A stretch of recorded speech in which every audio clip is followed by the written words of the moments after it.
None of Nathan Wiley's Group 2 colleagues had ever seen his London house, except for a woman from Group 10, who had turned up towards the end of the selection process with a clipboard and a whole lot of questions.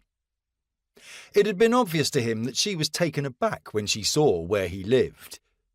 "It just doesn't match," her expression said, as she took in Nathan's untucked shirt, stubbly chin, and nicotine-stained fingers against the backdrop of such sharp, uncluttered, and very expensive simplicity.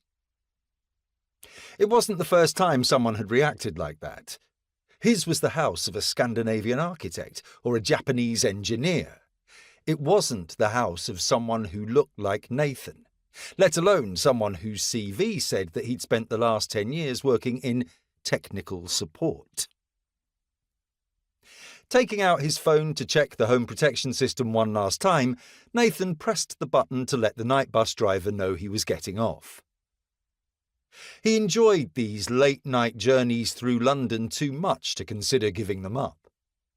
After nearly a decade in Silicon Valley, it felt good to be back in the city where he'd been born, part of its rhythm again. He liked watching the shift workers shuffling home and the packs of 20-somethings spilling out of Soho bars, loud and giddy with drink. Seeing it up close reminded him why he'd walked away from a 7-figure salary in California. He saw his work now as a kind of national service, a way to help make the country safer. And he knew he had the skills to do it. Besides, that 7-figure salary had come at a high personal cost. Nathan still saw his ex-wife, who'd returned to London 6 months before he did, and he spoke to his son most days. That was his priority now, being a good father, along with keeping everyone close to him safe. His fingers slid over the screen on his phone, typing in the series of numbers and letters that gave him access to the cameras on the exterior and interior of his house.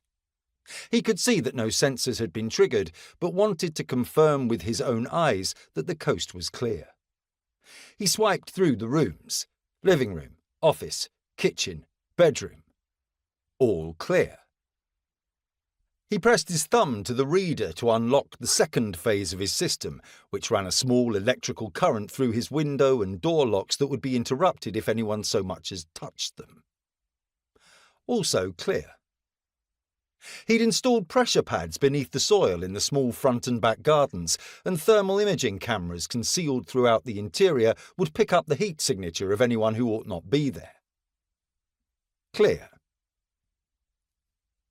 The bus doors slid open, and Nathan stepped onto the pavement.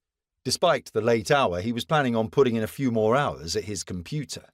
Nights were when he worked best.